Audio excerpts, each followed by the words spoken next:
Bien, le damos la bienvenida a Nuevas Miradas al escritor Henry Petrie. Él es autor de el libro que se va a presentar próximamente en Nuevas Miradas, de Insurrección de las Luciérnagas. Henry, ¿por qué el título Insurrección de las Luciérnagas?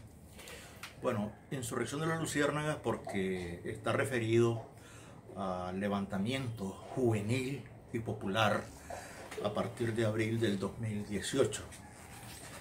Luciérnagas porque, bueno, son luces en la oscuridad, un montón de jóvenes reunidos no necesariamente con una organización muy bien definida, pero sí queriendo un cambio. Entonces, es la concentración de varios artículos que precisamente publiqué en Nuevas Miradas, en la columna El Círculo. Son más de 30 artículos los que se refieren a toda esa gesta juvenil y popular. En tu libro Insurrección de las Luciérnagas, en su primera parte, escribes sobre el determinante papel jugado por los jóvenes en abril de 2018. ¿No fue suficiente ese empuje para que hoy el adultismo pretenda sustituirlos? Nunca será suficiente. Nunca. Esta generación que hoy protagonizó este importante hecho histórico va a envejecer. Y las nuevas generaciones tendrán que seguir tomando en cuenta el legado y sobre todo pues tendrán que responder a necesidades y aspiraciones propias. Lo que yo sí observo y de una u otra forma se plantean en varios artículos del libro que vamos a presentar, es que la juventud, si quiere prevalecer en la lucha política y más en la lucha por sus intereses en cualquier movimiento político, tiene que tener organización, un determinado grado de organización. Partimos del hecho de que hubo cierta dispersión y no se ha dado el salto, pero creo de que no hay que conformarse. Los aliados adultos no es que sean aliados y que todo el tiempo van a apoyarte en tus aspiraciones, porque de pronto pueden contradecirse, y la única forma en cómo la juventud tendrá que empujar y tendrá que prevalecer es con un alto grado de organización. ¿Qué podría pasar si los jóvenes son relegados a la hora de elegir a un nuevo gobierno?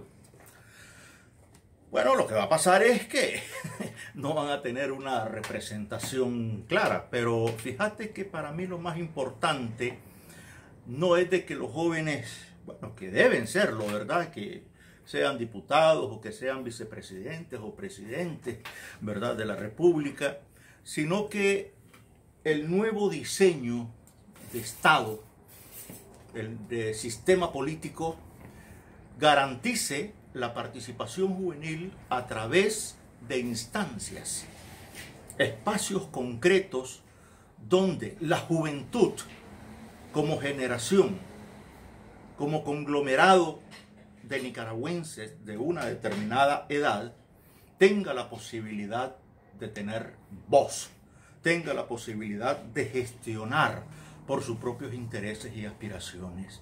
Aquí no se trata que si el fulano de tal o la fulana de tal está en el gobierno. Se trata de que esta fuerza juvenil sea suficientemente capaz como para garantizar su incidencia, su presencia en cualquier modelo de Estado que aquí vaya a haber después. Los jóvenes, sin embargo, apostaron por un cambio de sistema en abril. Eso ya no suena a la luz de la política tradicional. Hay tiempo de salvar a Nicaragua para que no regrese a su mismo estado anacrónico. Salvar Nicaragua no es 5 años, 10 años, después de tanta historia fracturada e incluso, ¿por qué no decirlo?, distorsionada. Salvar Nicaragua significa un largo proceso de construcción, de transformación.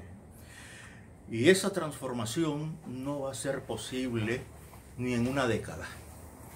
Tenemos que trabajar al mediano y largo plazo para poder salvar a Nicaragua, porque recordemos una cosa muy importante. Nicaragua no es una isla. Nicaragua no es una potencia. Y resulta que estamos frente a una crisis del capitalismo global. Este sistema que nosotros abrazamos, ya sea por receta, porque no creo que haya sido la propia necesidad del pueblo nicaragüense o nuestras propias raíces que nos dio este sistema político, sino que lo abrazamos por imposición de afuera, está caducando, está en decadencia. Aquí no es el asunto de que si solo Estados Unidos, no, también China, Rusia, todo está en decadencia acá. Y por lo tanto la salvación de Nicaragua, en primer lugar, radica con el cambio que en nosotros mismos tiene que haber. Y de la propia juventud, porque si estamos hablando de que los jóvenes tienen que ir al poder, ¿cuáles jóvenes? Para eso necesitaríamos organización de esa juventud. Necesitaríamos una definición clara de la lucha de esa generación, por lo menos de esta, y su vínculo claro con la generación que viene atrás. De lo contrario, estamos siguiendo siempre la misma línea adultista, porque el legado que seguimos, el ejemplo que estamos siguiendo es ese, y no estamos creando la ruptura suficiente. Pero para rupturar, para fraccionar, romper algo, se necesita fuerza. ¿Y a dónde está esa fuerza? Es lo que critico y es lo que advertí en varios de mis artículos. Si no hay organización, señores, aquí olvidémonos, por un lado. Por otro lado, una salvación no implica arrasar. No implica tierra arrasada. Implica tomar en cuenta lo viejo. Y que eso viejo también trate de cómo asimilar lo nuevo. De tal forma de que si existen contradicciones entre los partidos tradicionales y las nuevas expresiones de organización, en primer lugar tenemos que entenderla como naturales. Y en segundo lugar tenemos que plantearnos el desafío de podernos entender no solo en términos políticos, sino que también en términos generacionales. A propósito, vos habías advertido en tus artículos trances críticos en la oposición. ¿Eso es natural o algo se juega ahí? Es natural. Además, dentro de la naturalidad está el juego político. Eso es natural, porque acordate de que aquí, a ver, el punto de origen es de que cuando surge el levantamiento de abril, surge de manera espontánea. Y hasta cierto punto, si querés, llamémosle caótica, donde no existe una organización ni un partido que esté liderando el movimiento, ninguno, sino que es una suma. E incluso se le llamó hasta autoconvocado. Pero la autoconvocación no garantiza organización. Entonces, el paso que hubo que dar fue el de la organización. Pero es difícil, porque estamos hablando de un mosaico de organizaciones, de grupos, que no necesariamente todos tienen una identificación política entre sí.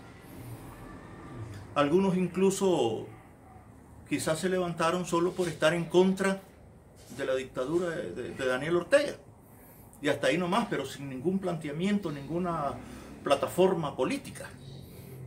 Ese es el problema. Entonces, las contradicciones, por supuesto que son naturales, porque hay partidos que tienen su propia definición, aunque no tengan la suficiente fuerza social, pero tienen una definición política.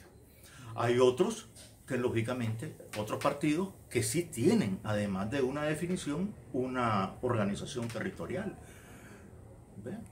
Lo veo claro, y por esa razón veo de por qué no quieran integrar una coalición nacional, porque es que ellos se sienten con una fuerza territorial que la coalición todavía no da muestra de tenerla en el territorio. Entonces son contradicciones y hay un camino todavía que deberán recorrer, pero creo que se cometería un error, y acerca de esto estoy escribiendo un artículo siempre para Nuevas Miradas, de creer de que esto que se está construyendo como oposición ya está preparada para ir a elecciones. Yo creo que no. En otro ámbito del libro, ¿por qué le atribuyes una cosmovisión mágica a los guerreros de Monimbó en tu libro? Sí, hombre, mira, si nosotros hacemos un regreso de toda la película, vemos que la creatividad, el ingenio de Monimbó es tremendo. Ya no solamente la parte histórica, ¿verdad?, atávica, sino que esa fuerza, esa energía del monimboseño, ¿verdad?, esas distintas creatividades que surgieron en la lucha, e incluso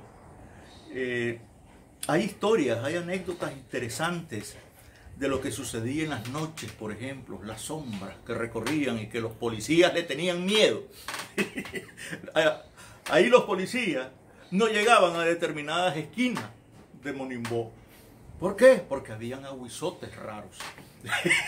Entonces, esa parte mágica, ¿verdad?, uno lo ve en determinada, bueno, en Monimbó, en Sutiaba, por ejemplo, ¿verdad? Es decir, ahí donde hay raíz ancestral, y donde hacen uso precisamente del imaginario, de la invención de los pueblos.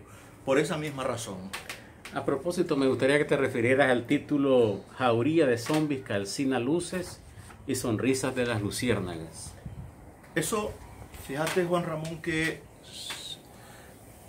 es lastimoso porque esto fue a raíz de la organización de los paramilitares.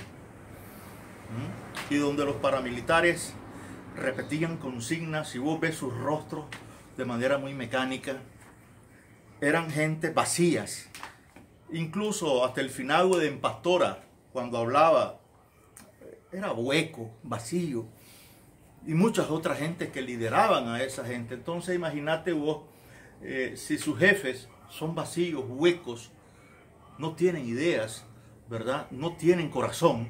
Ahora imagínate a un montón de paramilitares que lo que quizás aprendieron durante todo este tiempo nada más fue a disparar, a tratar de resolver un problema político de fondo por la guerra, mediante la guerra, a como ha sido a lo largo de la historia de Nicaragua, y esto no es posible. Zombie, sencillamente porque no tienen mente, no tienen corazón, son mecánicos, ahí andan. Jauría, porque actuaron en pelota, actuaron, es decir, organización militar. ¿Y por qué mataron? Porque mataron luciérnagas, es decir, mataron cantidades de jóvenes, aún no están totalmente como te dijera, acabadas esas listas de jóvenes asesinados, de jóvenes secuestrados, desaparecidos. Esas listas se van a tener que reconstruir después. En tu libro queda claro el patético no retorno del FSLN a lo que fue antes. Esa situación, ¿cómo está a la luz de publicar el libro? Es que el FSLN lo que existe es lógicamente una sigla o un aparato que está registrado legalmente como tal aquí en el sistema político nacional, pero ya no existe un FSLN moral, políticamente hablando, desde la primera mitad de los 80. A partir de que Daniel Ortega y la Rosario Murillo capturan al FSLN, eso pasa a ser una especie de empresa, una especie de cosa manejada, manipulada al gusto y antojo de la pareja presidencial, de la pareja tirana. De tal forma de que no podemos hablar de que se ha mejorado o no mejorado. Sencillamente es una cosa que lo histórico ahí se va perdiendo. Lo histórico se va alejando. Lo histórico va resintiendo. Y hay expresiones claras, no solamente las del Chino Enoc. Hay otras expresiones que ya no están ahí. que se han retirado totalmente y otros que están por irse o que sencillamente están desactivados. ¿Cuál es la repercusión que esperas de este libro? ¿Qué impacto va a tener en la sociedad? Para serte honesto, yo no espero ninguna repercusión. Yo no espero ningún impacto. El impacto lo está generando la protesta, lo está generando la gente, ¿verdad? Pero en todo caso, lo que yo sí espero es de que la parte más activa de todo este movimiento, ¿verdad? Al leerlo, trate de identificar las propuestas, que no están como un documento de propuestas, no, porque el estilo son de desarrollo de un artículo, incluso a veces hasta de manera narrativo, desde el punto de vista literario, pero que sí existen propuestas al movimiento estudiantil, existen propuestas para una alianza en aquel momento, cómo mejorar, desde la experiencia política que yo tuve, pues, y desde el punto de vista del pensamiento, que uno va evolucionando. Con tu libro culmina Círculo, Nuevas Miradas, ¿qué viene después? Bueno, Círculo creo que no culmina. No sé, pues, tendría que verlo con el director de Nuevas Miradas, con las nuevas definiciones del cibermedio, para poder colaborarles en artículos que sí me interesan seguir publicando, ¿ves? Desde otras perspectivas quizás, pero siempre apuntando a la lucha por un sistema mejor, por una Nicaragua mejor, reivindicando algunas cosas, algunas luchas, como por ejemplo la última, lo de los indígenas mayacna. Y hay tanto de qué escribir, y bueno, tendría que revisar si la definición de círculo sigue siendo apropiada o no. Eso lo veríamos con la dirección del medio. Muchísimas gracias, Henry, aquí compitiendo con el vendedor de queso. Muchas gracias, Henry.